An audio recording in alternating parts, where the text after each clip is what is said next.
اللهم رب الحل والحرام ورب المشعر الحرام ورب البيت الحرام ورب الركن والمقام أبلغ لسيدنا ونبينا وشيخنا محمد صلى الله عليه وسلم منا السلام تحية وسلاما. الصلاة والسلام عليك يا سيدي يا رسول الله. خذ بيدي قلت حيلتي أدركني يا شفيع المذنبين. اللهم ألهمنا مراشد أمورنا وأعذنا من شرور أنفسنا. اللهم يا حق انصرني على الحق. இல்லாமல் அல்லாஹுவின் மகத்தான கிருபையினால் சிறப்பாக நடைபெறுகிற இந்த பெருவிழாவினுடைய தலைவர், கண்ணியத்திற்கும் மிகுந்த மரியாதைக்கும் உரிய ராஷிதுல் உலமா ஹதரத் அவர்களே, இந்த நிகழ்ச்சியை சிறப்பாக நடத்தி கொண்டிருக்கிற மர்கஸுல் ஹிதாயா ஸ்தாபனத்தினுடைய நிர்வாக பெருமக்களே, ஆசிரிய பெருந்தகைகளே, மேடையிலே அமர்ந்திருக்கிற எல்லாருடைய பேரையும் சொல்லி பரக்கத்து பெறணும் அப்படிங்கிற ஆசை இருந்தாலும் 1 மணிக்கு உங்களுடைய உரை முடிந்துவிடும் அப்படின்னு ஆரம்பத்தில் சொன்னாங்க. 12 to 1 அப்படின்னு. கரெக்டாக 1 மணிக்கு நான் அல்லாஹ்வுடைய கிருபையில எழும்பி நிற்கிறேன். பத்ரீன்களினுடைய ஹுதூரியத்தை உணர்கிற தௌஃபீக்கை அல்லாஹ் தருவானாக. ஹுதூரியத்தை எப்படி உணர வேண்டும் என்கிற ஞானத்தை நமக்கு தருவானாக. அருமையானவர்களே, பத்ரு போர் உலகத்தில் எந்த சபைகளாக இருந்தாலும் ராத்திரி 1 மணிக்கு போரை பற்றி எதுவும் பேச மாட்டாங்க. ஆனால் பத்ரீன்களினுடைய மகத்தான சிறப்பு, இந்த உலகத்தில் அல்லாஹ் அவர்களை பற்றி எல்லா நேரத்திலும் பேசப்படுகிற ஒரு நிலையிலே ஆக்கி வைத்தான். இன்னைக்கு மார்ச் 14, கிபி 624வது ஆண்டு மார்ச் மாதம் 13ஆம் நாள் நடைபெற்ற போர் பத்ரு போர். உலக வரலாற்றில் பெரிய தாக்கங்களை எல்லாம் பதிவு செய்திருக்கக்கூடிய ஒரு போர் பத்ரு போர். வரலாறு என்பது வெறும் வெற்றிகளால் மட்டும் எழுதப்படுவதில்லை. வரலாறு என்பது வெறும் வெற்றிகளால் மட்டும் எழுதப்படுவதில்லை. மாறாக அந்த வெற்றிகளுக்கு பின்னால் திட்டமிடல்கள் என்ன இருந்தது என்பதை பற்றி பேச வேண்டும். அந்த வெற்றி எப்படி கிடைத்தது, அதற்கான திட்டம் என்ன, தயாரிப்பு என்ன என்பதை உணர்ந்தால்தான் அடுத்த வெற்றிகளை நோக்கி சமூகம் செல்ல முடியும். அந்த அடிப்படையில் தான் பத்ரை பற்றி இமாம்கள், வரலாற்று ஆசிரியர்கள், அது எதனால் ஏற்பட்டது, அது விட்டு சென்ற தாக்கங்கள் என்ன என்பதையெல்லாம் பல்வேறு கோணங்களிலே பதிவு செய்திருக்கிறார்கள். உலகத்தில் போர் மேகம் சூழ்ந்திருக்கக்கூடிய ஒரு காலகட்டத்தில் ஒரு நாட்டுக்கு உள்ளே வலுக்கட்டாயமாக உள் நுழைந்து, மக்களே உங்களுக்கான ஜனநாயக அரசை நீங்களே தேர்ந்தெடுக்கலாம், நாங்கள் உலகம் எல்லோருக்கும் ஜனநாயகத்தை போதிக்க வந்தவர்கள் என்று உள்ளே நுழைந்து 160க்கும் மேற்பட்ட பச்சிளம் குழந்தைகளை குண்டு போட்டு கொன்று குவித்த அரக்கர்கள் நிறைந்த உலகத்தில் ஒன்றுமறியாத அப்பாவி குழந்தைகள், மழலைகள், 7 வயதிலிருந்து 15 வயதுக்கு உட்பட்ட குழந்தைகள், ஏறத்தாழ 600 குழந்தைகள் படிக்கக்கூடிய ஒரு பள்ளிக்கூடம், அந்த பள்ளிக்கூடத்திற்கு மேலே செலுத்தப்பட்ட ஒரு ஏவுகணை 168 குழந்தைகளை காவு வாங்கி இருக்கிறது. ஆனாலும் அந்த போரை தொடுக்கிற அரக்க கூட்டம் இன்னும் நாங்கள் ஜனநாயகவாதிகள் என்று பேசிக்கொள்கிறார்கள். எங்களை போல ஜனநாயகத்தை காப்பாற்றுவதற்கு இந்த உலகத்தில் யாரும் இல்லை என்று பேசுகிற ஒரு காலகட்டம். ஃபத்ஹே மக்கா, மக்காவினுடைய வெற்றி வீரராய் மக்காவிற்கு உள்ளே நுழைகிற முஹம்மது ரசூலுல்லாஹ் கத்தியின்றி இரத்தமின்றி ஒரு மகத்தான வெற்றி வீரராக எந்த அபு குபைஸ் மலையில் நின்று அல்லாஹ்வுடைய நபி நான் என்று சொன்னபோது பெரியத்தாவால் திட்டப்பட்டார்களோ, அதே அபு குபைஸ் மலையில் ஏறி நின்று அந்த மக்களிடத்தில் கேட்கிறார்கள், உங்களோடு நான் எப்படி நடக்க வேண்டும் சொல்லுங்கள், உங்களை எல்லாம் நான் என்ன செய்ய வேண்டும் சொல்லுங்கள் என்று சொன்னபோது அந்த மக்கள் சொன்ன ஒரே வார்த்தை அஹ்உன் கரீம், நீங்கள் ஒரு நல்ல சகோதரர் என்று சொன்னார்கள். அந்த நேரத்தில் நபி அவர்கள் நினைத்திருந்தால் அன்னை சுமையா, யாசிர் இவர்களினுடைய கொலைக்கு பகரமாக இருந்தவர்களை எல்லாம் பழிவாங்கி தீர்த்திருக்கலாம். இந்த உலக வரலாற்றில் 1008 கரைகளையும் காயங்களையும் சுமந்த சஹாபிகளினுடைய காயங்களுக்கு கொஞ்சம் களிம்பு தடவி இருக்கலாம். ஆனாலும் அன்துமுத்துலகா, நீங்கள் எல்லாம் விடுவிக்கப்பட்டீர்கள், சென்று விடுங்கள் என்று சொல்கிற அந்த ஒற்றை வார்த்தை பெருமானார் ஸல்லல்லாஹு அலைஹி வஸல்லம் என்கிற பேரின்பம் இந்த மக்கள் சமூகத்தை புரிந்து வைத்திருந்த காரணத்தால் மனிதர்கள் படைப்புகள் யார் என்கிற இறை ரகசியத்தை உள்வாங்கிய ஒரு மனிதர் ஒருபோதும் அடுத்த உயிருக்கு எந்த வகையிலும் தீங்கு செய்ய மாட்டார் என்பதை நிரூபித்து காட்டுகிறார்கள். உலகத்தில் பேசப்படுகிற ஜனநாயகம் போலித்தனமானது. நம் எல்லோருக்கும் தெரியும், 2 உலகப் போர்களை இந்த உலகம் சந்தித்தது. அந்த 2 உலகப் போர்களிலும் ஏற்பட்ட தாக்கங்கள் என்ன? முதலாவது உலகப் போர் 1914 இருந்து 1918 வரையிலும் நடைபெற்றது. இந்த முதலாம் உலகப் போரில் மட்டும் 90 லட்சம் ராணுவ வீரர்கள் கொல்லப்பட்டார்கள். ஏறத்தாழ 2,30,00,000 வீரர்களுக்கு காயம் உண்டானது. காயம்னா சாதாரண காயம் அல்ல, அடுத்து எழும்பி நடக்க முடியாத உடல் ஊனம். ஒன்று கையை இழந்தார்கள் அல்லது காலை இழந்தார்கள். இப்படியாக 90 லட்சம் ராணுவ வீரர்கள் கொல்லப்பட்டார்கள். ஏறத்தாழ 2,30,00,000 வீரர்கள் அடுத்து எழுந்து நடக்க முடியாத ஒரு நிலைக்கு தள்ளப்பட்டார்கள். இது முதலாவது உலகப் போர். இரண்டாவது உலகப் போரிலே அது 1939 இருந்து 45 வரையிலும் ஏறத்தாழ 6 ஆண்டுகள் நடந்தது. இந்த 6 ஆண்டுகளில் மட்டும் நீங்க விக்கிபீடியாவுக்கு உள்ளே சென்று 2ஆம் உலகப் போர் என்று அடித்து பார்த்தால் மட்டுமே போதும். அது அதிகமான தகவல்களை நமக்கு கொட்டி கொடுக்கிறது. அந்த 2ஆம் உலகப் போரில் மட்டும் 6 ஆண்டுகள் நடைபெற்ற போரில் ஏறத்தாழ 7 கோடியிலிருந்து 8.5 கோடி மக்கள் இறந்து போனார்கள். இந்த போரில் பெரும்பாலும் பாதிக்கப்பட்டவர்கள் குடிமக்கள், பாமரர்கள், யுத்தத்தோடு சம்பந்தம் இல்லாதவர்கள். ஏனென்றால் 2ஆம் உலகப் போரை பொறுத்தவரையில் விமான தாக்குதலும் குண்டு மழைகளும் ஹிரோஷிமா நாகசாகியின் மீது அமெரிக்காவினுடைய அணுகுண்டுகளும் வீசப்பட்ட காரணத்தால் பெரிய சேதத்தை இந்த உலகம் சந்தித்தது. ஆக 7 கோடியிலிருந்து 8.5 கோடி மக்கள் 2ஆம் உலகப் போரிலே கொல்லப்பட்டிருக்கிறார்கள்.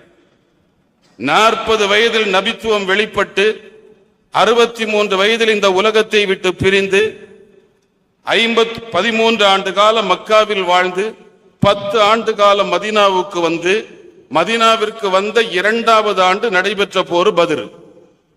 இந்த 23 ஆண்டு கால நபியினுடைய வாழ்க்கையில் நடைபெற்ற யுத்தங்களில் கொல்லப்பட்ட மக்களின் மொத்த அளவு என்ன? முஸ்லிம்கள் மட்டுமல்ல, முஸ்லிம்கள், முஸ்லிம் அல்லாதவர்கள், இப்படியாக 2 தரப்பிலும் ஏற்பட்ட 23 ஆண்டு கால தாக்குதல்களில் மொத்தமாக கொல்லப்பட்டவர்கள் ஏறத்தாழ 625 இருந்து 1018 வரையில். 23 ஆண்டு கால யுத்த கட்டத்தில் 625 இருந்து 1018 பேர் தான் கொல்லப்பட்டதாக வரலாறு பதிவு செய்கிறது.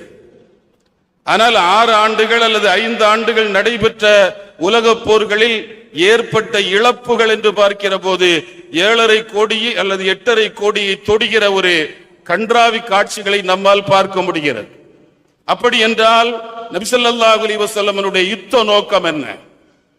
எல்லாவற்றிலும் முன்மாதிரியை பதிக்க வந்த முகமது ரசூலுல்லாஹ் ஒரு ராணுவ தளபதியாக இந்த சமூகத்திற்கு உலகத்திற்கு சொன்ன செய்தி என்ன? இஸ்லாமிய வரலாற்றில் ஏற்பட்ட எந்த போர்களும் படையெடுப்புகள் அல்ல, அது தற்காப்பு யுத்தங்கள். அனைத்து போர்களுமே நபியின் மீது திணிக்கப்பட்ட போர்கள், அது தொடுக்கப்பட்ட போர்கள் அல்ல. தாக்க கூடாது, ஆனால் தாக்க வருகிற போது சும்மா நிக்க கூடாது. இமாமனா ஷாஃபி ரஹ்மத்துல்லாஹி சொல்வார்கள், எதிரிகளால் கோபம் ஊட்டப்பட்டும் நீ கோபம் கொள்ளாமல் இருந்தால் நீ ஒரு பொருளே அல்ல. எதிரிகளால் கோபம் ஊட்டப்பட்டும் நீ கோபம் கொள்ளாமல் இருந்தால், கோபத்தை வெளிப்படுத்தாமல் இருந்தால் அந்த ஹிமார், நீ கழுத. தேவையற்ற முறையிலே வீணான முறையில கோபமூட்டப்பட்டுமேயானால் அந்த கோபத்திற்கு எதிர்வினையாற்ற வேண்டும். அது மனித இயல்பு. தன்னுடைய நிலையை மாற்றிய நெருப்பை பால் கோபப்பட்டு பொங்கி அணைக்க முற்படுகிறது. எப்படி இருந்த என்ன நீ இப்படி ஆக்கிட்டியே, நெருப்பு நீதானே இதுக்கு காரணம் என்று அந்த பால் பொங்கி தன்னிலை மாற்றியவனை அணைக்க முற்படுகிறது பால். உலகத்தினுடைய எல்லா பொருள்களுக்கும் இந்த இயல்பு உண்டு. எதிர்வினை ஆற்றுகிற ஒரு இயல்பு எல்லா படைப்புகளுக்கும் உண்டு. அந்த வகையில் திணிக்கப்பட்ட போர்களில் குறைந்த உயிரிழப்புகளை கொண்டு எப்படி வெற்றிகளை பெறுவது என்கிற பாடத்தை இந்த உலகத்திற்கு சொல்கிறார்கள். போர் நிர்பந்தமாயிடுச்சு, களமாடித்தான் ஆகணும். ஆனால் களமாடுகிற போது குறைந்த பாதிப்புகள், குறைந்த உயிரிழப்புகள், அந்த உயிரிழப்புகளோடு வெற்றியை எப்படி ஈட்டுவது என்கிற ராஜ தத்துவத்தினுடைய தந்திரத்தினுடைய வித்தகர் சையதுனா முஹம்மது ரசூலுல்லாஹ். உலகத்திற்கே பாடம் நடத்துகிற அமெரிக்கா, இன்றைக்கு அமெரிக்காவில் உலகத்திலேயே ராணுவ கல்லூரிகள் என்று வருகிற போது 2 கல்லூரிகளைத்தான் உலகம் பெருமையாக பேசும். ராணுவ கல்லூரிகள் பெரும்பாலும் எல்லா நாடுகளிலும் உண்டு. ஆனால் ராணுவ கல்லூரிகளில் பெருமையான கல்லூரி என்று வருகிற போது உலகம் 2 கல்லூரிகளை முன்னிலைப்படுத்தும். ஒன்று யுஎஸ் மிலிட்டரி அகாடமிக், இரண்டாவது நேவா வார். இந்த 2 கல்லூரிகளுமே அமெரிக்காவில் தான் இருக்குது. இந்த 2 கல்லூரிகளினுடைய பாடத்திட்டத்தில் ஒரு பாலைவனத்தில் பிறந்து பெரும் தாக்கத்தை ஏற்படுத்திய இந்த உலகம் யாரை வீழ்த்த வேண்டும், யாரால் உருவாக்கப்பட்ட தத்துவம் இந்த உலகத்தில் ஜெயிக்க கூடாது என்று இந்த உலகம் எந்த தத்துவத்தையும் அந்த தத்துவத்தை உருவாக்கியவரையும் எதிர்த்து களமாடுகிறதோ, அப்படி களமாடுவதற்கான வித்து எந்த மண்ணிலிருந்து போடப்படுகிறதோ அந்த மண்ணிலே இருக்கிற ராணுவ கல்லூரிகள் 2லும் பெருமானார் ஸல்லல்லாஹு அலைஹி வஸல்லமுடைய லீடர்ஷிப் லெசன்ஸ் என்கிற ஒரு தலைமைத்துவ பாடமாக வைக்கப்பட்டிருக்கிறது. அந்த பாட அமைப்பினுடைய அமைப்பை பார்க்கிற போது பத்ர் பாடமாக இருக்கிறது. ஒரு ராணுவ கல்லூரியிலே பத்ர் பாடமாக இருக்கிறது. எப்படி பாடமாக ஆக்கப்படுகிறது? குறைந்த நபர்களை கொண்டு பத்ரும் முஸ்லிம்கள் 313 பேர், எதிரிகள் 1000 பேர், ஒரு சமச்சீரற்ற நிலை. இந்த சமச்சீரற்ற நிலையில எப்படி வெற்றி வாகை சூடுவது என்கிற தத்துவம் பத்ரிலிருந்து பாடமாக எடுக்கப்படுகிறது. கந்தக் என்கிற அகழ் யுத்தம் தற்காப்புக்கான பாடமாக எடுக்கப்படுகிறது. ஒரு ராணுவ தளபதி தன்னுடைய படையிலே இருக்கிற ஒரு வீரருடைய கருத்தை கேட்க வேண்டும் என்கிற தத்துவம் அகழ் போரில் இருந்து பாடமாக ஆக்கப்படுகிறது. சல்மான் பார்சி ரலியல்லாஹு அன்ஹுடைய வார்த்தையை கேட்டு பெருமானார் ஸல்லல்லாஹு அலைஹி வஸல்லம் அகழ் தோன்றினாங்க. இப்படி 100கணக்கான விஷயங்கள் ராணுவ கல்லூரிகளில் பாடமாக ஆக்கப்படுவதற்கு இந்த உலகத்திற்கு பிச்சையிட்டவர்கள் செய்தனா முஹம்மது ஸல்லல்லாஹு அலைஹி வஸல்லம். அதனாலதான் எல்லா யுத்தங்களினுடைய பின்னணிகளையும் நாம் கொஞ்சம் யோசித்து பார்ப்போமே. ஆனால் பெருமானார் ஸல்லல்லாஹு அலைஹி வஸல்லம் பத்ரின் மூலமாக இந்த உம்மத்திற்கு தந்த செய்தி, உலகத்திற்கு தந்த செய்தி. இன்றைக்கு கைதிகளுடைய விஷயத்திற்கு வாருங்கள். கைதிகளுக்கான உரிமைகள் எப்போது உருவாக்கப்பட்டது? ஜெனீவாவிலே யுத்த கைதிகளுக்கான உரிமைகள் என்கிற சட்ட வடிவு உருவாக்கப்படுவதற்கு முன்மாதிரியாக இருந்தவர்கள் சையதுனா முஹம்மது ஸல்லல்லாஹு அலைஹி வஸல்லம். பத்ர்ல 70 பேரை கைது செஞ்சு கொண்டு வந்தாங்க. அந்த 70 கைதிகள் விஷயத்தில் ஒரு ஆலோசனை கூட்டம். இந்த ஆலோசனை முடிஞ்ச பின்னால நபி ஸல்லல்லாஹு அலைஹி வஸல்லம் தோழர்கள்ட்ட சொன்னாங்க, இந்த 70 கைதிகளையும் ஒவ்வொரு குடும்பமும் ஒவ்வொருவரை பராமரிக்க வேண்டும், அவங்களுக்கான உணவு பொறுப்பு ஒவ்வொரு குடும்பத்தை சார்ந்தது என்று சொன்னார்கள். என்ன, கைதிகளை ஒரே இடத்துல ஒரு சிறைச்சாலையில ஒரு அறைக்கு உள்ளால அடைத்து மன அளவில் அவர்களை சித்திரவதை செய்ய வேண்டாம்.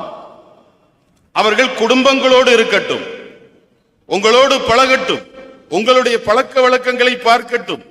குடும்பத்தை இழந்து தனியாக வந்திருக்கக்கூடியவர்கள் குடும்பமற்ற சூழலில் சிறையினுடைய சுவர்களை முறைத்து பார்த்து கொண்டிருக்க வேண்டாம். எனவே ஒவ்வொரு குடும்பமும் ஒரு கைதிகளை வைத்துக் கொள்ளுங்கள் என்று கொடுத்தார்கள். அப்படி கொடுக்கப்பட்டவர்களில் ஒருவர் வலீத், யுத்த கைதியாக பிடிக்கப்பட்டவர். வலீத் இப்னு முகீராவினுடைய மகன். வலீத் இப்னு முகீரா நபி ஸல்லல்லாஹு அலைஹி வஸல்லமுக்கு தொல்லை தந்தவர். சையதுனா ஜிப்ரீல் அலைஹிஸ்ஸலாமுடைய ரெக்கை கொண்டு கொல்லப்பட்டவர். அந்த வலீத் இப்னு முகீராவினுடைய மகன் வலீத், இவர் யுத்த கைதியாக இருக்கிறார். மக்காவில தலைவர்கள் எல்லாம் ஒன்று கூடி பத்ர் முடிந்த பின்பு மக்காவிற்கு வந்த மக்கத்து தலைவர்கள் அபூ சுஃபியானுடைய தலைமையிலே ஒன்று கூடினார்கள். அபூ சுஃபியான் எழும்பி பேசினார், மக்களே யாரும் அழக்கூடாது, மக்காவாசிகள் யாரும் அழக்கூடாது. 70 பேர் கொல்லப்பட்டாங்க, 70 பேர் சிறைபிடிக்கப்பட்டாங்க, அதுக்காக இங்க யாருமே அழக்கூடாது.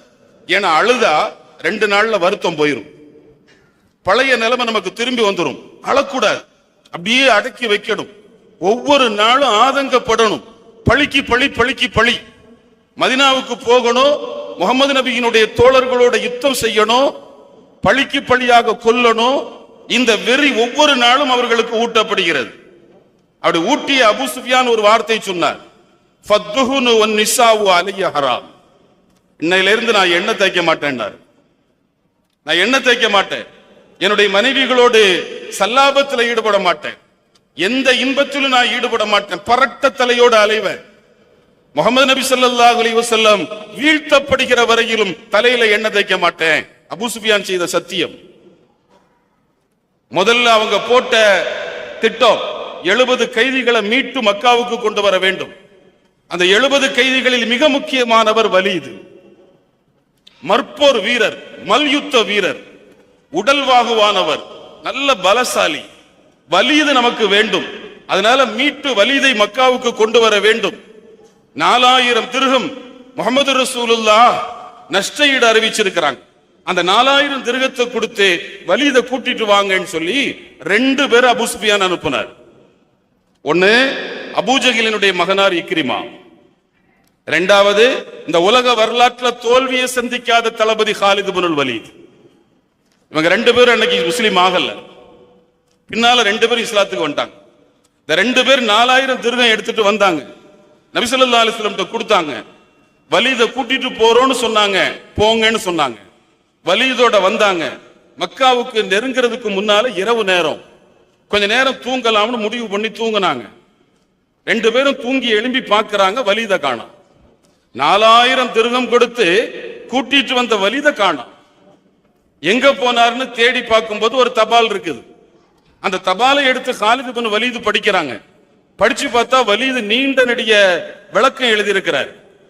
நீங்க 4000 திர்ஹம் கொடுத்து என்ன கூட்டிட்டு வந்தீங்க, ஆனால் ஏறத்தாழ ஒரு 10-15 நாட்களாக முஸ்லிம்களோடு நான் பழகினேன், மதீனத்து அன்சாரிகளோடு சகவாசம் வச்சிருந்தேன்.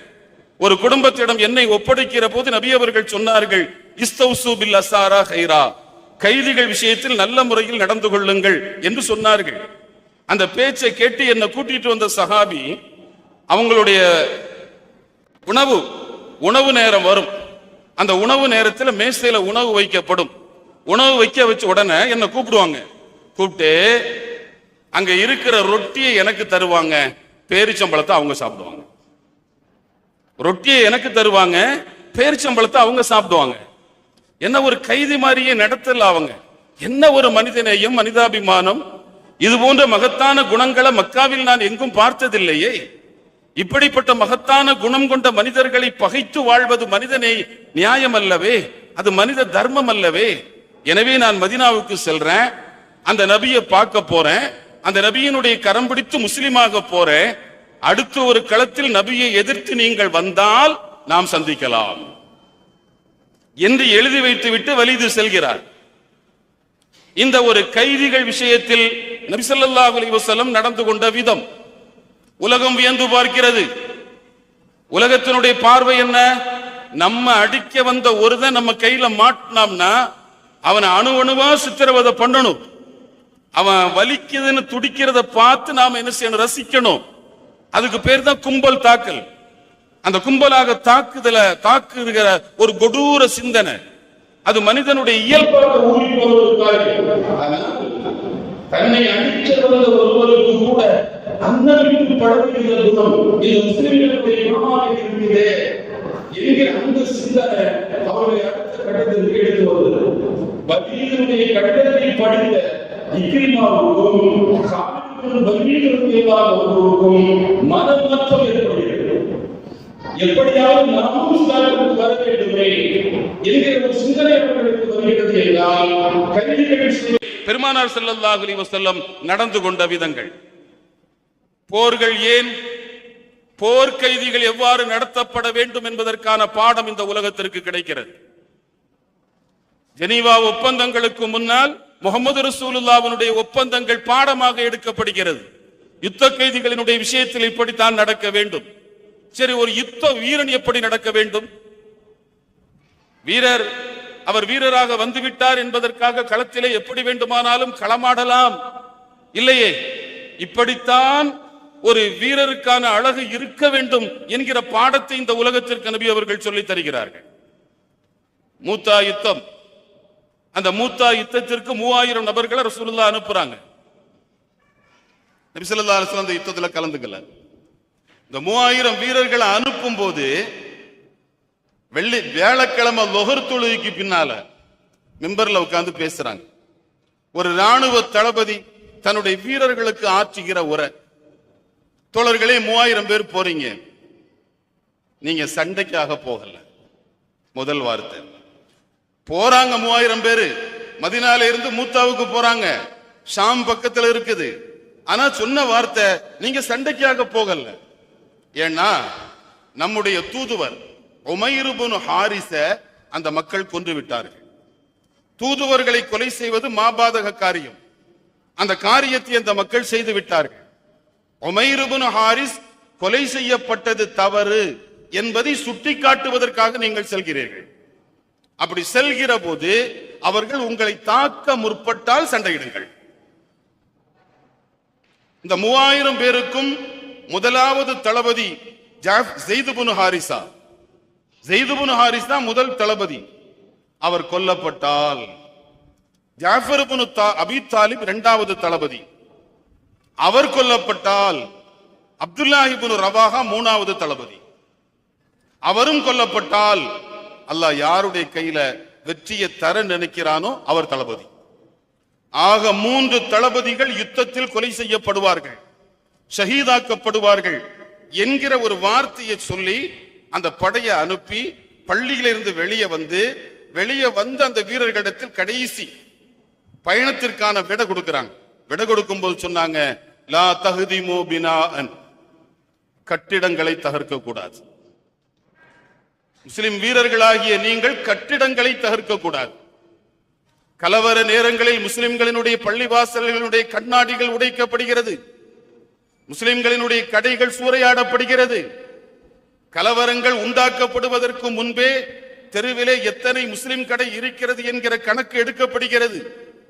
கலவர நேரத்தில் உள்ளூருக்கு சம்பந்தம் இல்லாதவர்கள் உள்ளூருக்கு உள்ளே வந்து ஏற்கனவே கொடுக்கப்பட்ட லிஸ்ட கையில வச்சுக்கிட்டு அடிச்சு உடைக்கிறான். பொருளாதாரங்கள் முடக்கப்படுகிறது. ஒரு தனி மனிதனுக்கு இந்த சமூகம் தர வேண்டிய முதல் பாதுகாப்பு அவனுடைய தன்மானத்திற்கான பாதுகாப்பு. இரண்டாவது பாதுகாப்பு அவனுடைய பொருளாதாரத்திற்கான பாதுகாப்பு. மன்கால லா இலாஹ இல்லல்லாஹ், லா இலாஹ இல்லல்லாஹ் முஹம்மது ரசூலுல்லாஹ் என்கிற கலிமாவை யார் சொல்கிறாரோ அவருக்கு 3 வகையான பாதுகாப்பு உண்டு. நபி ஸல்லல்லாஹு அலைஹி வஸல்லம் சொல்கிறார்கள். அவருடைய உயிருக்கு பாதுகாப்பு உண்டு, அவருடைய மானத்திற்கு பாதுகாப்பு உண்டு, அவருடைய பொருளுக்கு பாதுகாப்பு உண்டு. இந்த 3 பாதுகாப்பும் ஒரு மனிதனுக்கு அத்தியாவசியமான ஒன்று. ஆனால் பொருளாதார பாதுகாப்பு இல்லாத ஒரு நிலை ஏற்படுகிறது. கட்டிடங்கள் தகர்க்கப்படுகிறது. பெருமான் சொல்கிறார்கள், லா தகுதிமோ பினா, கட்டிடங்களை தகர்க்க கூடாது. ஒலா தக்குத்தூ ஷஜரம் முஸ்மிரா, மரங்களை வெட்டக்கூடாது. உன்னுடைய யுத்தத்திற்கு மரங்கள் என்ன செய்தது? ஒரு காலகட்டம் இருந்தது, ஒரு 10-15 ஆண்டுகளுக்கு முன்னால் ஒருங்கிணைந்த தஞ்சை மாவட்டத்தில் நாளைக்கு போராட்டங்கள் அறிவிக்கப்படுமேயானால் இன்று இரவு ரோட்ல நிக்கிற மரங்களை எல்லாம் வெட்டி ரோட்டை மறிப்பாங்க. ஆனால் ஒவ்வொரு பேருந்திலையும் எழுதி வச்சிருப்பாங்க, மரம் வளர்ப்போம் மழை பெறுவோம். இருக்கிற மரத்தை எல்லாம் வெட்டுவாங்க. மரங்கள் என்ன குற்றம் செய்தது? பெருமான் சொல்கிறார்கள், நீங்கள் எந்த மரங்களையும் வெட்டக்கூடாது. ஒலா தக்குத்துலு ஷைஹன் ஃபானியா, வயதானவர்களை வெட்டக்கூடாது. ஒலா நிசாஅன், பெண்களை வெட்டக்கூடாது. ஒலா சிபியானன், குழந்தைகளை வெட்டக்கூடாது. ஒலா ருஹ்பானா, மத குருமார்களை வெட்டக்கூடாது. ஒரு இஸ்லாம், ஒரு சத்திய மார்க்கம் இந்த உலகத்திற்கு சொல்கிற செய்தி. நீங்கள் செல்கிற மூத்தா ஷாம், அங்கே கிறிஸ்தவ பாதிரிமார்கள் இருக்கிறார்கள். அவர்கள் மலைகளுக்கு மேலால் ஒரு பீடங்களை ஏற்படுத்தி அங்கே இருந்து தியானம் செய்கிறார்கள். தனிமையில் இறைவனை வணங்கிக் கொண்டிருக்கிறார்கள். அப்படிப்பட்ட மத குருமார்களை நீங்கள் வெட்டக்கூடாது என்று இந்த நிலையோடு நீங்கள் செல்லுங்கள். மேல்நாட்டு வரலாற்று ஆசிரியர் ஹிப்பர் நபி ஸல்லல்லாஹு அலைஹி வஸல்லம் வரலாற்றை எழுதி நபி சந்தித்த ராணுவ போர்க்களங்கள் என்கிற தலையங்கத்திற்கு வந்து அந்த தலையங்கத்தினுடைய கடைசி பகுதியை இப்படி முடிக்கிறார். இந்த உலகத்திற்கு வந்த முஹம்மது ரசூலுல்லாஹ் என்கிற ஒரு சத்திய புருஷர், ஒரு மகத்தான மனிதர், பள்ளிவாசலில் ஒழுக்கம் பேண வேண்டும், குடும்பத்தில் ஒழுக்கம் பேண வேண்டும், தனி மனித வாழ்க்கையில் ஒழுக்கம் பேண வேண்டும் என்பதோடு மட்டும் நில்லாமல் யுத்த களத்திலும் ஒழுக்கமாக நடக்க வேண்டும் என்கிற போதனையை சொன்ன ஒரு மனிதரை, ஒரு தலைவரை இவரை தவிர யாராயும் என்னால் பார்க்க முடியவில்லை என்கிறார்.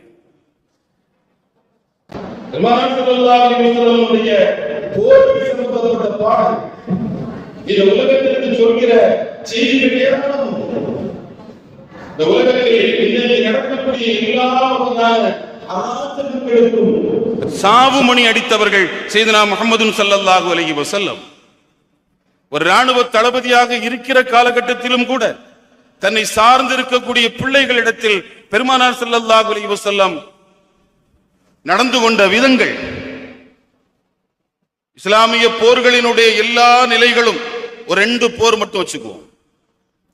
பத்ர் 1, ஹுனைன் 1. பத்ர் போர் 1, ஹுனைன் போர் 1. இந்த 2 போரை பற்றியும் அல்லாஹ் குர்ஆன்ல சொல்றான். ஒரு போர்ல மகத்தான வெற்றி, மறு போர்ல வெற்றி இல்லாத நிலை, தோல்வி எல்லாம் இல்லை, வெற்றி இல்லாத நிலை. இந்த 2 போரை பற்றியும் குர்ஆன்ல ஒரு வார்த்தையை சொல்லிக்கிட்டு பத்ர் போர் எதனால வந்துச்சு, பத்ர் போர்ல எதனால வெற்றி கிடைச்சிச்சு அப்படிங்கறது அல்லாஹ் சொல்றான்.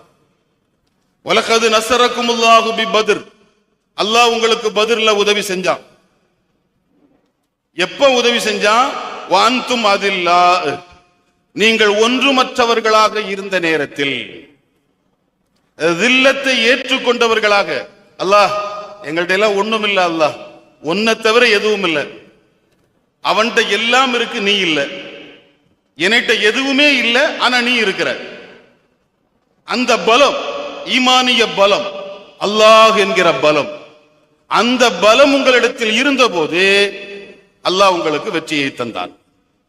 ஹுனைனை பற்றி சொல்கிற போது வயௌம ஹுனைனின் இது அஅஜபத்துக்கும் கஸ்ரத்துக்கும், இப்ப நம்ம பெருங்கூட்டங்கள் போராட்டங்கள் நடக்கிற போது சில வார்த்தைகள் கேள்விப்படுறோம் இல்லையா? இந்த படை போதுமா, இன்னும் கொஞ்சம் வேணுமா, இப்படை தோக்கின் எப்படை ஜெயிக்கும். அந்த பலத்தை காட்டுறது. நாங்க ஒரு பெருங்கூட்டமா வந்திருக்கிறோம், அந்த கூட்டத்தை பார்த்து நீங்க பயந்துடணும். இப்ப அல்லாஹ் கேட்கிறான், உங்களுடைய பெரும்பான்மை அதிகம் என்கிற அந்த எண்ணம் உங்களுக்கு இன்பத்தை உண்டாக்கி 10,000க்கும் மேற்பட்ட சஹாபிகள் ஃபத்வே மக்காவில் வெற்றி பெற்றவர்கள் மக்காவில இருந்து சேர்ந்திருக்கிறாங்க. மதினால இருந்து வந்த கூட்டம், ஹவாஸின் கூட்டத்தில் ஏற்பட்ட இஸ்லாத்தை ஏற்றுக்கொண்டவர்கள், இப்படி 10,000க்கும் மேற்பட்ட ஒரு பெரும்படை. அந்த பெரும்படை உள்ளே செல்கிற போது அவங்க மனசுக்கு உள்ள அல்லாஹ் இருந்தாலும் வெளிரங்கத்தில் பார்க்கும் போது பின்னால் இருந்த சிலர்கள் சொன்னார்கள், நாம் பெருங்கூட்டமா போறோம் இல்லையா, பெருங்கூட்டமா இருக்கிறோம் இல்லையா. ஹவாஸின் கூட்டம் மேல இருந்து மலைகளுக்கு மேல இருந்து அம்படிக்க ஆரம்பிச்சாங்க. அந்த அம்படிக்கிற போது சரியான திட்டமிடலும் தற்காப்பும் இல்லாத காரணத்தால் சிதற வேண்டிய ஒரு சூழல் ஏற்பட்டது. அல்லாஹ் சொன்னா, பத்ரினுடைய வெற்றி மன வலிமை, பத்ரினுடைய வெற்றி மன வலிமை, ஆள் வலிமை இல்லை, ஆள் எண்ணிக்கை இல்லை, பெரும்பான்மை இல்லை, ஆயுத பலம் அல்ல, மன வலிமை. என்ன மன வலிமை? அல்லாஹ் என்கிட்ட இருக்கிறான், என் ரப்பு இருக்கிறான், அவன் வான்னு சொல்லி இருக்கிறான். பத்ருக்கு வான்னு சொன்னா வந்திருக்கிறேன், வெற்றியை தர வேண்டியது அவனுடைய வேலை, அது அவனுடைய பொறுப்பு என்கிற ஒரு மனோநிலை உங்களுக்கு உள்ளால் மேலோங்கி நின்ற போது அல்லாஹ் மகத்தான வெற்றியை தந்தான். இஸ்லாமிய போர்களில் முதன்மையான போராக பத்ரு பேசப்படுவதற்கான முதல் காரணமும், பத்ரினுடைய வெற்றி மக்காவாசிகளுடைய வாழ்க்கையில் பலவிதத்திலும் மாற்றங்களை உருவாக்கிய காரணத்தாலும் தான் நாம் பத்ரு போர் ஏன் என்று கேட்கிறோம். இல்லை என்றால் இஸ்லாமிய போர்கள் ஏன், அவ்வளவுதான். இஸ்லாமிய போர்கள் ஏன், நபி ஸல்லல்லாஹு அலைஹி வஸல்லம் யுத்தங்கள் ஏன், எதுவுமே படையெடுப்புகள் அல்ல. இதை முதல்ல நாம் மனசுல வச்சு, எதுவுமே படையெடுப்புகள் அல்ல. வெனிசுலா ஒரு இறையாண்மை கொண்ட ஒரு நாடு. அந்த நாட்டுக்கு உள்ளே திடீரென்று அமெரிக்க ராணுவம் ஒரு விசேட பயிற்சி பெற்ற ஒரு பகுதி, ஒரு குரூப் உள்ள போறாங்க. அந்த நாட்டினுடைய அதிபரை லபக்குன்னு தூக்கிட்டு வர்றான். தூக்கி கொண்டு வந்து தன் நாட்டினுடைய நீதிமன்றத்தில் நிறுத்தாட்டுறாங்க. நிறுத்தாட்டி இவர் போதைப் பொருட்களை உலகத்துக்கு அதிகமா கொடுக்கிறாரு அப்படின்னு கொண்டு போனாங்க. வழக்கம் போல மீடியாக்கள் எல்லாம் பேசிச்சு. இப்ப வெனிசுலா அதிபர் என்ன ஆனாருன்னு யாருக்கும் தெரியாது. ஏன்னா அவங்களுக்கு அடுத்த சப்ஜெக்ட் கிடைச்சிருச்சு, ஈரான் கிடைச்சிருச்சு. கிடைச்சதுனால வெனிசுலா அதிபர் இப்ப அவருக்கு தேவையில்லை, அவங்களுக்கு தேவையில்லை. ஈராக்குக்கு உள்ள வந்தாங்க, சதாம் ஹுசைன் அணு ஆயுதம் வச்சிருக்காருன்னு சொன்னாங்க. அவரை கொண்டு வந்தாங்க, நீதிமன்றத்தில் நிறுத்தினாங்க. அவர்களால் உருவாக்கப்பட்ட ஒரு நீதிமன்றம் அவருக்கு தூக்கு தண்டனை கொடுத்தது. அவர் தூக்கிலே போடப்பட்டார். ஈராக்கில் அணு ஆயுதம் இருந்துச்சா? இல்ல. யாரு சொல்றா? அமெரிக்காவினுடைய ஜனாதிபதி சொல்கிறார் ஈராக்கில் அணு ஆயுதம் இல்ல. எப்ப சொல்றாரு? இருக்குன்னு குற்றச்சாட்டி ஒரு ஆளை தூக்கில போட்ட பின்னால சொல்றாரு. ஈரான் மேல நாங்க தாக்குதல் தொடுக்கிறோம். ஏன் தொடுக்கிறோம்? அவங்கள்ட்ட எங்களை விட பெரிய ஆயுதங்கள் இருக்கு, அவங்கள்ட்ட எங்களை விட பெரிய ஆயுதம் இருக்கு. அவங்க உலகத்துக்கான அச்சுறுத்தல். அந்த அச்சுறுத்தல் என்கிற காரணத்தால் நாங்கள் யுத்தம் தொடுக்கிறோம். யுத்தத்திற்கான காரணங்கள் ஒரு நாட்டினுடைய வளங்களை கொள்ளையடிப்பது. வெனிசுலாவினுடைய எண்ணெய் கிணறுகள் இப்போது இவர்களினுடைய கண்ட்ரோல்ல வந்த பின்னால வெனிசுலா அதிபர் அல்ல, அமெரிக்க அதிபர் சொல்கிறார், வெனிசுலாவினுடைய எண்ணெய் எங்கே விற்கப்பட வேண்டும் என்பதை நாம் முடிவு செய்வேங்கிறார். அப்ப நமக்கு நல்லா புரியுது, இந்த காலத்து யுத்தங்கள் எல்லாம் ஒரு நாட்டினுடைய வளங்களை சுரண்டுவதற்காக, அல்லது எல்லோரையும் விட உலகத்துக்கு 1ஆம் நம்பர் போலீஸ்காரன் நான், எல்லாரும் என்ன கண்டு பயப்படணும் அப்படிங்கிற ஒரு பய உணர்வை உண்டாக்குறது. 3வது, உள்நாட்டில் ஏதாவது ஒரு பிரச்சனை வந்தா கவனத்தை திசை திருப்புறதுக்கு பக்கத்து நாட்டு மேல எதையாவது தூக்கி போடுது. இங்கேயே நாம் பார்க்கிறோம் இல்லையா, விலைவாசி உயர்வு அல்லது வேற ஏதாவது எப்டின்ஸ் ஃபைல்ஸ், இது மாதிரி ஏதாவது ஒரு பிரச்சனைகள் வரும்போது இதுல இருந்து மக்களினுடைய கவனத்தை திருப்பணும்னா வேற என்ன புதுசா ஒண்ணு தூக்கி போடு. தூக்கி போட்டுட்டா மீடியா ஃபுல்லா அவன் பின்னால போயிருவான், அது பின்னால போயிருவான்.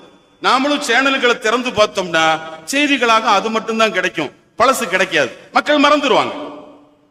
இப்ப இது போன்ற கொடிய நோக்கங்களுக்காக யுத்தங்கள் செய்யப்படுகிற உலகத்தில் பெருமானார் ஸல்லல்லாஹு அலைஹி வஸல்லமுடைய யுத்தங்கள் எதுவுமே போர்களே அல்ல. சரி, ஒரு ராணுவ தளபதியாக வந்து நின்ன ரசூலுல்லாஹ் தன்னுடைய கையால் எத்தனை பேரை கொண்டிருப்பாங்க? சர்வாதிகாரி ஹிட்லர், அவரால் கொல்லப்பட்ட யூதர்களினுடைய எண்ணிக்கை உலகம் குறித்து வைத்திருக்கிறது. ஆனா அந்த ஆளு போகும்போது சொன்னான், 80% போட்டுட்டேன், 20% இருக்குது. என்ன சர்வாதிகாரின்னு நீங்க சொல்றீங்க, ஒரு காலகட்டம் வரும் ஹிட்லர் 20 போட்டிருக்கலாமே நீங்க யோசிப்பீங்க. அப்படி ஒரு காலம் வரும்னு சொன்னார். வந்திருக்கா இல்லையா? ஆனால் பெருமானார் ஸல்லல்லாஹு அலைஹி வஸல்லம் எந்த யுத்தத்திலும் யாரையும் தாக்கியவர்களும் அல்ல. உஹது யுத்தம், அந்த உஹது யுத்தத்தில் உபய் இப்னு கலஃப், மக்காவினுடைய குதிரை வீரர், நல்ல தடகாத்திரமான ஆளு, ஐன முஹம்மதுன்னு வர்றாரு. நபி ஸல்லல்லாஹு அலைஹி வஸல்லம் எங்க எங்க எங்கன்னு அலி ரலியல்லாஹு அன்ஹு வந்து சொல்றாங்க, அவனை நான் பாத்துக்கிறேன் அப்படின்னு. ரசூலுல்லாஹ் சொன்னாங்க, அவன் என்ன தானே கூப்பிடுறான், நீங்க பாக்குறது ரெண்டாவது, அவன் என்ன தானே கூப்பிடுறான். ரசூலுல்லாஹ்வுடைய வீரம் இருக்குது. அல்லாஹு அக்பர். போர்க்களத்தில் இரட்டை வாழ் சுழற்றுகிற வீரர் அலியாரிடத்தில் ஒரு முறை சஹாபிகள் கேட்டார்கள், மன் அஷ்ஜஉன் நாஸ், பெரும் வீராதி வீரர், ரொம்ப வீரர் யார் என்று கேட்டபோது சையதுனா அலி ரலியல்லாஹு அன்ஹு சொன்னார்கள், ஹுவ ரசூலுல்லாஹி, அது நபி ஸல்லல்லாஹு அலைஹி வஸல்லம் தான். யுத்தம் சூடு பிடிச்சி வேகமாகும் போது எங்களுக்கெல்லாம் ஏதாவது ஒன்று வந்தால் நாங்கள் நபிக்கு பின்னால் சென்று விடுவோம். நபி ஸல்லல்லாஹு அலைஹி வஸல்லம் முன்னால வந்து நிற்பாங்க. அப்படிப்பட்ட மாவீரர் முஹம்மது ரசூலுல்லாஹ். அவன் என்னதானே கூப்பிட்டான், நான் பாத்துக்கிறேன். நபி ஸல்லல்லாஹு அலைஹி வஸல்லம் வந்தாங்க. கூட இருந்த ஒரு சஹாபிட்ட வந்து ஒரு அம்பு வாங்கினாங்க. அம்பு வாங்கி பிஸ்மில்லாஹ் அப்படின்னு தூக்கி போட்டாங்க. இந்த ஹதீஸினுடைய வாசகம் ரொம்ப அற்புதமா இருக்கு. ஃபனஸஃப பிஹின்னு வரும், சுண்டி விட்டாஹா. இந்த அம்பை தூக்கி இப்படி போட்டு விட்டாஹா. எரியல்ல, வேகமா தாக்கல்ல, வில்லுல வச்சு இழுக்கல்ல, அடிக்கல்ல, அம்பை தூக்கி போட்டாங்க. அது அவன் முட்டுல போய் விழுந்துச்சு. விழுந்த உடனே குதிரையில இருந்து கீழே விழுந்தாரு. விழுந்தவர் ரொம்ப கத்துறாரு, பயங்கரமா கத்துறாரு, ஓலமிடுறாரு. அந்த வழியா வந்த அபூ சுஃபியான் சொன்னாரு, மக்காவினுடைய பெரிய வீரர் நீங்க, இவ்வளவு சின்ன காயத்துக்கு இவ்வளவு சவுண்டு தேவையில்லை, ஏன் இப்படி கத்துறீங்க? நீங்க கத்துறத பார்த்தா நம்முடைய வீரர்கள் மன வலிமை இழந்துருவாங்க, அவங்க சோர்ந்து போயிருவாங்க, தயவு செய்து கத்தாதீங்க, சின்ன அம்புக்கு ஏன் இப்படி கத்துறீங்கன்னு கேட்டாரு. அப்ப அந்த ஆளு சொன்ன வார்த்தை, ரசூலுல்லாஹ்வால கொல்லப்பட்ட ஒரு ஆளு அப்படின்னா இந்த ஒரு ஆளு தான். இந்த ஆளு சாவும் போது சொன்ன கடைசி வார்த்தை, லா தன்துர் இலாமா ருமிய, எரியப்பட்ட பொருளை பார்க்காத, ஒன்துர் இலாமன் ரமா, எரிஞ்ச ஆளப்பார். எரியப்பட்ட பொருளை பார்க்காத, அது சிறுசா தெரியுது அம்பு, எரிஞ்சது யாரு கை? நபி ஸல்லல்லாஹு அலைஹி வஸல்லம் உடைய கை. வமா ரமைத்த இது ரமைத்த வலாக்கின் அல்லாஹ் ரமா, அந்த கைய என் வல்லமையின் கை என்று அல்லாஹ் பிரகடனப்படுத்திய கை. அதனால எரியப்பட்ட பொருளை பார்க்காத, எரிஞ்ச கைய பாருன்னு சொல்லி இறந்து போனான். இந்த ஒரு ஆளுதான், அதுவும் வீம்புக்காக முஹம்மது ஸல்லல்லாஹு அலைஹி வஸல்லம் என்னுடைய தம்பி பத்ரில கொல்லப்பட்டதற்கு பகரமாக முகமது நபியை கொலை செய்வேன் சத்தியம் பண்ணி உஹதுக்கு வந்த இவர் ஒருவரைத்தான் தன்னுடைய அம்பால் கையால் அம்பை எடுத்து போட்டு நபி ஸல்லல்லாஹு அலைஹி வஸல்லம் இந்த உலகத்தில் இருந்து அவருக்கு விடை கொடுத்தார் என்பது வரலாறு. பெருமானார் ஸல்லல்லாஹு அலைஹி வஸல்லம் உடைய களமாடல்கள், சஹாபிகளோடு அவர்கள் நடந்து கொண்ட விதங்கள், பத்ரினுடைய வரிசையை படித்து பாருங்கள். 313 சஹாபிகள் தொடர் நோன்பு வைத்தவர்கள். அந்த வருஷம் தான் நோன்பு கடமை, அதுக்கு முன்னால ரமலான் நோன்பு கடமை இல்லை. ஹிஜ்ரி 2 16 நோன்பு வச்சுட்டாங்க. 17வது நோன்பு காலையில. அந்த 17வது நோம்பினுடைய காலை பொழுது ராத்திரி என்ன நடந்துச்சு? சஹாபிகள் சொல்றாங்க, உண்பதற்கு உணவில்லைங்கிறத விட குடிப்பதற்கு தண்ணீர் இல்லை. தோல்பையில் இருந்த தண்ணீர் துளிகளை கைகளால் தொட்டு உதடுகளில் தேய்த்து கொண்டோம். வயிறு நிறைய தண்ணி கூட குடிக்க முடியாத நிலை. இன்னைக்கு பத்ரினுடைய பேரில் பிறை 17 ஒவ்வொரு பள்ளிகளிலும் நாம் வழங்குகிற சீரணிகள் எவ்வளவு தெரியுமா?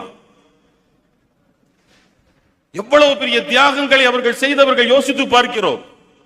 வயிறு நிறைய குடிப்பதற்கு கூட தண்ணீர் இல்லாத நேரத்தில் விரல்களால் தண்ணீரை தொட்டு உதடுகளில் இருந்த அந்த வறட்சியை நீக்கி போரிட்டவர்கள் நாங்கள். அந்த 313 பேரு தொடரா 16-17 நோன்பு, முகமெல்லாம் மஞ்சணிச்சு போயிருக்குது, உடம்பு இழைச்சிருக்குது, ஆயுதங்கள் இல்ல, வாகனங்கள் இல்ல, 2 குதிரை, 313 பேர்ட்ட 2 குதிரை. ஒரு குதிரை சுபைர் ரலியல்லாஹு அன்ஹுக்கு சொந்தமானது, இன்னொரு குதிரை மிக்தாத் ரலியல்லாஹு அன்ஹுக்கு சொந்தமானது. 2 குதிரை, 70 ஒட்டகம், 313 பேரு எப்படி பயணிக்கிறது? முஹம்மது ரசூலுல்லாஹ் ஒரு ராஜ தந்திரி. சஹாபிகள்கிட்ட சொன்னாங்க, தோழர்களே வாங்க, 70 ஒட்டகம் இருக்குல்ல, ஒரு ஒட்டகம் 3 பேருக்குன்னாங்க. ஒரு ஒட்டகம் 3 பேருக்கு, ஒரு ஆளு உட்காரணும், 2 பேர் நடக்கணும். கொஞ்சம் தூரம் போன உடனே அவர் இறங்கணும், இன்னொருத்தர் ஏறணும், இப்படியே ரவுண்ட் போயிட்டே இருக்கணும். சொல்லிட்டு சொன்னாங்க, இந்த ஒட்டகம் எனக்குன்னாங்க. இந்த ஒட்டகத்துல நான் வர்றேன், என்னுடைய பயணத்தோழர்களாக அலியாரும் அபூலுபாபாவும் வரட்டும் என்றார்கள். எல்லாருக்கும் ஒரு ஒட்டகத்துக்கு 3 பேருன்னா, நான் ஏற ஒட்டகத்துக்கும் 3 பேர் தான். நான் தளபதியாக இருந்தாலும் தனித்துவம் பெற மாட்டேன். என்னை முன்னிலைப்படுத்தி எனக்கு அது வேண்டும் இது வேண்டும் என்கிற வசீகர வாய்ப்புகளை தேட மாட்டேன். ஏறி போனாங்க. நபி ஸல்லல்லாஹு அலைஹி வஸல்லம் முதல்ல ஏறி உட்கார்ந்தாங்க. கொஞ்சம் தூரம் போன உடனே கீழே இறங்கினாங்க. அலி நீங்க இறங்கன்னாங்க. அலி ரலியல்லாஹு அன்ஹுவும் அபூலுபாபாவும் பேசிக்கிட்டாங்க. பேசிட்டு சொன்னாங்க, இல்ல யா ரசூலுல்லாஹ், நாங்க 2 பேரும் நடந்து வர்றோம், நீங்க மேலே வாங்க. சுல்லா பயன்படுத்தின வார்த்தை, மா அன்துமா பி அக்வா மின்னி, நீங்க 2 பேரும் என்னை விட பலசாலிகள் இல்ல, நீங்க 2 பேரும் என்னை விட பலசாலிகள் இல்ல. அப்படி நடிச்சுக்கிட்டீங்களோ நடக்க முடியாது ரசூலுல்லாஹ்வுக்கு. பாவம் மேலேயே வரட்டும், நம்ம வாலிப பிள்ளைங்க தானே, நடந்து போவோம். மா அன்துமா பி அக்வா மின்னி, என்னை விட நீங்க பலசாலிகள்லாம் கிடையாது. அடுத்த வார்த்தை, அல்லாஹ்வினுடைய கூலியை எதிர்பார்க்கிறதுல உங்களை விட நான் தேவையற்றவனும் கிடையாது. நன்மை விஷயத்துல உங்களை விட மேல கிடைக்கணும்னு எதிர்பார்க்கிறவனா. அதனால அழியா ஷிஃப்ட் முடிஞ்சிருச்சு, கீழே இறங்குறேன்ட்டான். பயன்படுத்தின வார்த்தை, உங்களை விட நான் பலசாலி. அந்த 313 பேர் நிக்கிறாங்கல்ல, வரிசையா விட்டுருக்கிறாங்க. சஹாபிகளுடைய மனநல எப்படி இருந்திருக்கும்? யுத்தம்னா ஒரு யோசிச்சு பதிர முழுமையா படிச்சு பார்த்தா ஆச்சரியமா இருக்கும். நாளைக்கு காலையில ஒருத்தருக்கு ஹார்ட் ஆபரேஷன், டாக்டர் டைம் கொடுத்துட்டாரு, உங்களுக்கு காலைல 7 மணிக்கு தியேட்டருக்கு அவரை கொண்டு வந்துருங்க அப்படின்னு சொல்லிட்டு போயிட்டாரு. ராத்திரி ஃபுல்லா அவருக்கு என்ன மனசு தூக்கம் வராது, பரபரப்பாவே இருக்கும், இல்ல ஒரு டென்ஷனாவே இருக்கும். நான் சொல்றதெல்லாம் ஒரு 10 வருஷத்துக்கு முன்னால, இப்ப ஐஸ்கிரீம் சாப்பிட்டு போடுற மாதிரி அது ஆகி போச்சு. அல்லாஹ் அவ்வளவு லேசாக்கிட்டான். அல்லாஹ் நம்முடைய உடம்புல ஆஃபியத்தை தருவானாக, ஆரோக்கியத்தை தருவானாக. நம்முடைய வாழ்நாளெல்லாம் தலையை கீழே வச்சு சஜிதா செய்யக்கூடிய உடம்பா அந்த உடம்பாக்குவானாக. நம்முடைய ராஷிதுல் உலமா ஹலரத் அவர்களுடைய ஆஃபியத்திலையும் அவங்களுடைய ஆயுளையும் அல்லாஹ் பறக்கச் செய்வானாக. ஏன்னா இது போன்ற ஆட்கள் ஓதுன துவா, ஒரு ஜமாத்துல் உலமாவுடைய கூட்டத்துல அசத்து ஒரு துவா ஓதுனாக. அப்படி துவா ஓதி முடிச்ச பின்னால மேடையிலேயே அறிவிச்சாங்க, இது மாதிரி ஒரு சீதேவி எங்க காலத்தை தெரியாம போச்சே. நான் அவங்களுடைய அந்த வாசகங்களுடைய அசத்து அரபியில கேட்டாலும் இந்த அரபி விளங்குறதுனால எவ்வளவோ ஒரு ஆளுமையான துவா, எது ஒரு மனுஷனுக்கு தேவைங்கிறத தெரிஞ்சு எல்லாத்தையும் ஒண்ணு சேர்த்து கேட்கிற ஒரு கோர்வையான வசீகர வார்த்தை, அதெல்லாம் அல்லாஹ் அவளுக்கு கொடுத்துருக்காம்னா, சுன்ன ஜமாத்துல இது போன்ற சீதேவிகள் நீண்ட காலம் வாழணுங்கிற ஆசை நம்மள மாதிரி ஆட்களுக்கெல்லாம் இருக்கு. அல்லாஹ் அந்த ஆஃபியத்துல பறக்கச் செய்வானாக. 313 பேர் நிக்கிறாங்க. நபி ஸல்லல்லாஹு அலைஹி வஸல்லம் பார்த்துட்டே வர்றாங்க. வரிசையா முஸ்லிம்களினுடைய அணிவகுப்பை பத்தி ரசூலுல்லாஹ் சொல்லும்போது சொன்னாங்க, முஸ்லிம்கள் தொழுகையிலும் போர்க்களத்திலும் ஒருபோல் நிற்பார்கள். பள்ளிவாசலினுடைய தொழுகையினுடைய அணிவகுப்பும் யுத்த களத்தினுடைய அணிவகுப்பும் ஒன்னா இருக்கணும்.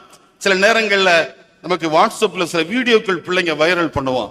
ஒரு நாட்டினுடைய ராணுவ அணிவகுப்பு, அவங்க நடக்கிற அந்த நடை, அவங்க ஆயுதங்களை பிடிச்சிருக்கிற அந்த பிடி அதெல்லாம் அவ்வளவு அழகா இருக்கும். அதை பார்க்கும்போது நமக்கு ஒரு நல்ல தன்மை வருது இல்ல, ஒரு எண்ணம் வருது இல்ல, எவ்வளவு அழகா இருக்கு. பெருமானார் சொல்கிறார்கள், உங்களுடைய தொழுகை அணிவகுப்பு இப்படித்தான் இருக்கணும். அது போல போருக்காக அணிவகுத்து விட்டுருக்கிறாங்க. அப்படி விட்டுட்டே வரும்போது சவாது இப்னு ரஸியா ரலியல்லாஹு அன்ஹு அப்படிங்கிற ஒரு இளைய சஹாபி சஃப்ல இருந்து ஒரு 8 முன்னால நிக்கிறாங்க. ஒரு 8 முன்னால நிக்கிறாங்க. ரசூலுல்லாஹ் பார்த்துட்டே வந்தவங்க அவருடைய வயிற்றுல கைய வச்சாங்க. கைய வச்சு ஒரு தள்ளு தள்ளி இஸ்தவி யா சவாத், சரியா நில்லு அப்படின்னாங்க. சரியா நில்லுன்னாங்க. சொல்லிட்டு போயிட்டாங்க. அவங்க சொன்னாங்க, அவுஜஅத்தனி யா ரசூலல்லாஹ், வலிக்குது யா ரசூலல்லாஹ், நீங்க குத்துனது எனக்கு நல்லா வலிக்குது அப்படின்னாங்க. அப்படியே திரும்பி வந்துட்டாங்க. திரும்பி வந்து மேல இருந்த சட்டையை கழட்டிட்டு திருப்பி அடின்னாங்க. உனக்கு வலிக்குது அப்படின்னா நீ என்ன திருப்பி அடி அப்படின்னாங்க. சவாத் ரலியல்லாஹு அன்ஹு அப்படியே கட்டி பிடிச்சிட்டாங்க. சட்டை இல்லாத வெற்றுடல் மேனிய அப்படி தன்னுடைய உடம்போட அணைச்சுக்கிட்டாங்க, வாரி அணைச்சுக்கிட்டாங்க. அணைச்ச உடனே ரசூலுல்லாஹ் கேட்டாங்க, லிமா ஹமல் மா ஹமலக அலா ஹாதா, ஏன்டா இப்படி செஞ்ச, எதனால இப்படி செஞ்ச? அதுல சவாது சொன்னாங்க, யா ரசூலல்லாஹ், யுத்தம், சண்டை ஆரம்பிக்க போகுது, சண்டையில என்ன வேணாலும் நடக்கலாம். ஒரு கால் நான் வஃபாத் ஆயிட்டேன்னா, எதிரிகளுடைய கையால தாக்கப்பட்டு நான் ஷஹீத் ஆயிட்டேன்னா, கடைசியா என்னுடைய உடம்பு உங்க உடம்ப தொட்ட நிலையில போகணும்னு ஆசைப்படுறேன். அதனாலதான் நான் இப்படி செஞ்சேன். நபி ஸல்லல்லாஹு அலைஹி வஸல்லம் கண்ணில் இருந்து கண்ணீர் வடிய போயிட்டாங்க. பத்ரு அதான் நமக்கு, அதான் பத்ரு. நாம மௌத்தாக போறோம்னு தெரியுது. எனக்கு மௌத்து வந்தாலும் பரவாயில்ல, அல்லாஹ்வுக்காக ரசூலுக்காக. எவ்வளவு பெரிய பாக்கியம். நான் மூத்தா போர் சொன்னேன். அந்த மூத்தா போர்ல முதலாவது கொல்லப்படுவோர் ஸைத் இப்னு ஹாரிஸான்னு சொன்னாங்களே. அந்த ஆலோசனை கூட்டம் முடிஞ்சு ரசூலுல்லாஹ் வெளியே அனுப்புறாங்க. வெளியே அனுப்புன உடனே ஒரு யூதர் வந்தாரு. வந்து ஸைத்ட்ட கேட்டாரு, ஸைத், நீங்க போருக்கு போக போறீங்களா? ஆமா. போகாதீங்க. அவர் சொன்ன வார்த்தை, முகம்மது ஒரு கருணாக்கு படைச்சவர், அவர் சொன்னா சொன்னது சொன்னபடி நடக்கும். நீங்க கொல்லப்பட்டால் அப்படின்னு சொன்னாங்க இல்லையா, அப்ப நீங்க இறப்பீங்கன்னு தானே அர்த்தம். அதனால இத தெரிஞ்சு நீங்க போவீங்களான்னு கேட்டாங்க. ஸைத் இப்னு ஹாரிஸா சொன்னாங்க, இந்த நபி சொன்னா சொன்னது சொன்னபடி நடக்கும் என்கிறது இந்த நபியினுடைய கையை பிடிக்கும் போதே எனக்கு தெரியும். குழந்தை பிராயத்தில் இந்த நபியினுடைய கையை தொட்ட போதே அந்த ஸ்பரிசம் எனக்கு சொன்னது, இந்த நபி சொன்னால் சொன்னது சொன்னபடி நடக்கும். அப்படின்னா எனக்கு எவ்வளவு பெரிய பாக்கியம் தெரியுமா? இவ்வளவு பேர் இருக்கிற கூட்டத்துல ஸைத், இந்த போர்ல போய் நீ இறந்து வான்னு ரசூலுல்லாஹ் சொல்றா. இந்த போர்ல போய் நீ இறந்து வா, நீ மௌத்தா போ அப்படின்னு ரசூலுல்லாஹ் சொல்றாங்கன்னா எனக்கு அது ஒரு பாக்கியம் தானே. இந்த உலகத்துல என்னுடைய முஹம்மது ரசூலுல்லாஹ்வுடைய வாயால நீ அல்லாஹ்வுக்காக, தீனுக்காக, எனக்காக இந்த உயிரை கொடு என்று சொல்கிற ஒரு மனோபாவம் யாருக்கு கிடைக்கும்? அது பாக்கியம். சஹாபிகள், இந்த படை வீரர்கள், இந்த முஸ்லிம்கள், இந்த ஈமானை நிரப்பமாக கொண்டிருந்த பத்ரீன்கள், ஒவ்வொரு பத்ரும் வருகிற போது முஸ்லிம் உம்மத்திற்கு கிடைக்க வேண்டிய மகத்தான பாடம், அல்லாஹுவையும் ரசூலையும் உள்ளபடி விளங்கிய ஈமான் கொண்ட ஒரு முஸ்லிம்கள் இந்த உலகத்தில் பல்கி பெருக வேண்டும். அல்லாஹுவையும் ரசூலினுடைய யதார்த்தத்தையும் புரிந்தவர்கள், இந்த நபியின் கரம் தொட்டால் இந்த கரத்திற்கு என்ன பாக்கியம் என்பதை தெரிந்தவர்கள். அப்படிப்பட்ட பெருமக்களினுடைய கூட்டம் ஒரு சாதாரண கூட்டம் தான். ஆரம்பத்தில் சொன்னேன் இல்லையா, நாளைக்கு ஹார்ட் ஆபரேஷன், ராத்திரி ஃபுல்லா அவருக்கு தூக்கம் வராது, பரபரப்பா இருப்பார், டென்ஷனா இருப்பார்.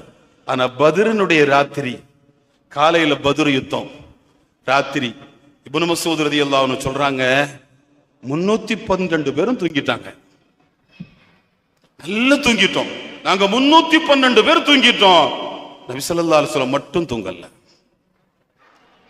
அவங்க மட்டும் கூடாரத்துல அரீஷ்ல தொழுறாங்க, அழுறாங்க, தொழுறாங்க, அழுறாங்க. விடிய விடிய இதுதான். ஆனா நாங்க 312 பேரும் தூங்கிட்டோம். இது அற்புதம். அல்லாமா இப்னு ஹஜருல் அஸ்கலானி சொல்றாங்க, பத்ரினுடைய போர் நடப்பதற்கு முந்திய நாள் இரவு போர்க்களத்தில் எப்படி தூக்கம் வரும்? அல்லாஹ் சொல்றான், இது யுகஷீகுமுன் நுஆஸ் அமனா, அல்லாஹ் உங்களுக்கு சிறு தூக்கத்தை பாதுகாப்பாக தந்தான். உங்களுடைய கல்புல பதட்டத்தை நீக்கிறதுக்காக அல்லாஹ் உங்களை தூங்க வச்சான் என்பதை தன்னுடைய வல்லமையாக அற்புதமாக அல்லாஹ் பேசுறான். ஒரு உலகத்துல ஒரு ராணுவ வீரர் 313 பதிரீன்கள் அவங்கள ராத்திரி தூங்க வச்சத அல்லாஹ் தன்னுடைய வல்லமைய சொல்றான்.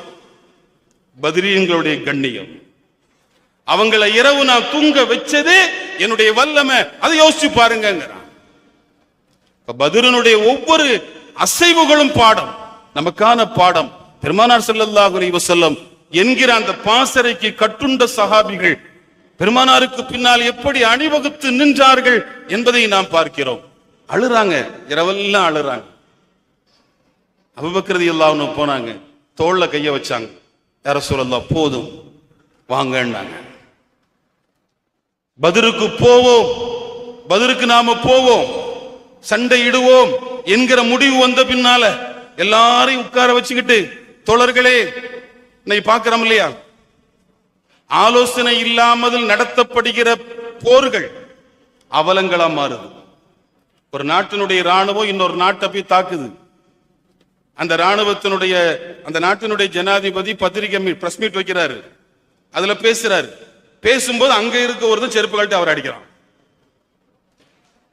ஜனாதிபதியினுடைய நில வேற, ராணுவ வீரருடைய மன எண்ணம் வேற.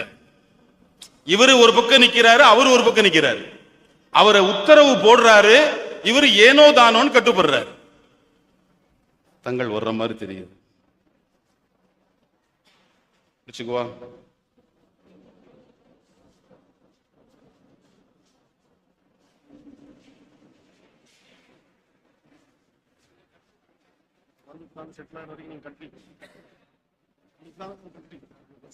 அது மரியாதை இல்ல.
இப்ப அந்த பதிரீன்கள் எல்லாம் 313 உட்கார வச்சாங்க. முடிச்சிடுறேன். கொல்லம்பட்டையில ஊசி வைக்க கூடாது, அதனால வச்சுக்கிட்டு அஷீரு அலைய ஐயுஹன்னாஸ், மக்களை கருத்து சொல்லுங்க.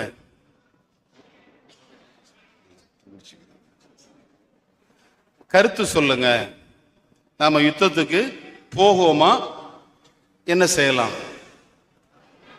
ஹஜ்ரத் மிக்தாத் இப்னுல் அஸ்வத் ரலியல்லாஹு அன்ஹு எழும்புனாங்க. எழும்பி சொன்னாங்க, யா ரசூலல்லாஹ் லா நகூலு கமா காலத்தில் யஹூத், யூதர்கள் சொன்ன மாதிரி நாங்க சொல்ல மாட்டோம். யூதர்கள் மூசா அலைஹிஸ்ஸலாமோட சண்டைக்கு போனாங்க. எதிரிகளை பார்த்தா ரொம்ப பலமா இருந்தாங்க. அந்த பலத்தை பார்த்த உடனே யூதர்கள் சொன்னாங்க, ஃபதுஹப் அன்த வ ரப்புக ஃபகாத்திலா, மூசாவே நீங்களும் உங்க அல்லாஹ்வும் போய் சண்டை போடுங்க, நாங்க வரலன்ட்டானுங்க. அது மாதிரி நாங்க சொல்ல மாட்டோம், நாங்க சண்டை போடுவோம், உங்களுடைய முன்னால பின்னால வலதுல இடதுல நாங்க நிற்போம். நாங்க ஸல்லல்லாஹு அலைஹி வஸல்லம் அமைதியா இருந்தாங்க. மீண்டும் சொன்னாங்க, அஷீரு அலைய அய்யுஹன்னாஸ், மக்களே கருத்து சொல்லுங்களேன். அதில் சஅத் இப்னு முஆத் ரலியல்லாஹு அன்ஹு எழும்புனாங்க. சஹாபிகளில் வித்தியாசமான சஹாபி, இளைஞர்களுக்கான ஒரு ரோல் மாடல். 32 வயசுல ஷஹாதத்தை ஏற்ற ஒரு மாவீரர். ஏறத்தாழ ஒரு 8-9 ஆண்டுகள் நபியோடு தொடர்பு, அவ்வளவுதான். அதை விட குறைஞ்ச வருஷம்தான். ரசூலுல்லாஹ் மேல அளவு கடந்த அன்பு கொண்ட ஒரு காதலர். அவருடைய வஃபாத்து செய்தி கேட்டு அல்லாஹ்வுடைய அரிசி நடுங்கியதாக நபி ஸல்லல்லாஹு அலைஹி வஸல்லம் சொல்றாங்க. 70,000 மலக்குகள் அந்த ஜனாசாவுக்கு வந்ததாக சொல்றாங்க. அந்த சஅத் பின் முஆத் ரலியல்லாஹு அன்ஹு எழும்பி சொன்னாங்க, யா ரசூலல்லாஹ், மதீனாவாசிகளை பத்தி தானே கேட்குறீங்க, மதீனாவாசிகள் சண்டைக்கு வருவாங்களா அப்படிங்கிறத நினைச்சு தானே கேட்குறீங்க? ஆமான்னாங்க. ஆழமா குழி தோண்டி அதுல நெருப்பு மூட்டி விழுன்னு சொன்னா முதல்ல சஅத் தான் விழுறது, முதல்ல நான் தான் விழுவேன்.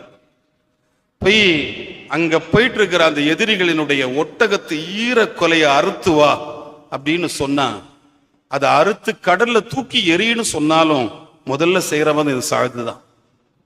ரசூலுல்லாஹ், நாங்க சளைத்தவர்கள் அல்ல, வாங்கன்னாங்க. நபி ஸல்லல்லாஹு அலைஹி வஸல்லம் உருக்கு சட்டையை மாட்டினாங்க. மாட்டிட்டு சொன்னாங்க, சயுஹ்ஸமுல் ஜம்உ, அந்த கூட்டத்தார்கள் தோற்கடிக்கப்படுவார்கள், அந்த கூட்டத்தார்கள் தோற்கடிக்கப்படுவார்கள். பத்ர் என்பது ஆலோசனையின் மூலமா வீரர்களும் தளபதியும் வீரர்களும் ஜனாதிபதியும் ஒரு கூட்டு முயற்சியில் எடுத்த தாக்குதல். அது ஒரு கூட்டு மனரீதியில் ஒன்றி இருக்கிற. சத்தமா பேசக்கூடாது, சத்தம் போடாமலும் இருக்க முடிய மாட்டேங்குது. ஒரு நிர்பந்த நிலைக்கு நம்ம ஆளாயிடக்கூடாது இல்லையா? அந்த ஒரு மன ரீதியான ஒற்றுமை பத்ரினுடைய மகத்தான வெற்றி. இதயங்களால் ஒன்றுபட்டிருக்கிற ஒரு சமூகத்தை இந்த உலகம் வீழ்த்த முடியாது. இதயத்தால் ஒன்றுபட்டிருக்கிற ஒரு சமூகத்தை அல்லாஹுவால இந்த எதிரிகளால வீழ்த்த முடியாது. அல்லாஹ் அந்த சமூகத்தோட இருப்பான். இது பத்ர் தருகிற பாடம். இது என்ன காரணம்? முஸ்லிம் அல்லாதவர்களை பற்றி குர்ஆன் பேசுகிற போது அல்லாஹ் ஒரு இடத்துல கேட்கிறான், தஹஸபுஹும் ஜமீஆ, அவனுக்கெல்லாம் சேர்ந்து இருக்கிற மாதிரி நீங்க நினைக்கிறீங்க. நம்ம நினைக்கிறோம்ல, எல்லாவனும் சேர்ந்து இருக்கிறான், அவன் சேர்ந்துட்டான், இவன் சேர்ந்துட்டான். அல்லாஹ் சொல்றான், தஹஸபுஹும் ஜமீஆ, அவர்களெல்லாம் சேர்ந்திருப்பதாக நீங்க நினைக்கிறீங்க. வகுலூபுஹும் ஷத்தா, அவனுடைய உள்ளங்கள் எல்லாம் பிரிஞ்சு கிடக்குதுங்கிறான். ஆள் மட்டும் சேர்ந்து இதயங்கள் ஒன்றுபடாத சமூகத்திற்கு வெற்றி கிடையாது. இதயங்கள் ஒன்றுபட வேண்டும். எதை வச்சு ஒன்றுபட வேண்டும்? ஒன்றுபடணும். எதை வச்சு ஒன்றுபடணும்? அல்லாஹுவையும் ரசூலையும் வச்சு ஒன்றுபடணும். அல்லாஹுவையும், அல்லாஹு அனுப்பிய ரசூலையும், ரசூல் விளங்கிய அல்லாஹுவையும், அந்த ஒரு விஷயத்துல, அந்த ரெண்டிலையும் மன ரீதியில ஒன்றுபட்ட சமூகத்தால் இந்த உலகத்திற்கு மகத்தான வெற்றி உண்டு என்பது பத்ரினுடைய முத்தாய்ப்பான விஷயம் என்பதை புரிந்து அறிந்து தெரிந்து, அல்லாஹுவே, போரால் அல்லல் படுகிற எல்லா மக்களுக்கும் உன்னுடைய அபயத்தை, பாதுகாப்பை பத்ரீன்களுக்கு தந்தது போல் தந்தருள்வாயாக என்கிற பிரார்த்தனையோடு நான் நிறைவு செய்கிறேன். வாஹிரு தஅவானா அல்ஹம்துலில்லாஹி ரப்பில் ஆலமீன். அஸ்ஸலாமு அலைக்கும் வரஹ்மத்துல்லாஹி வபரகாத்துஹு.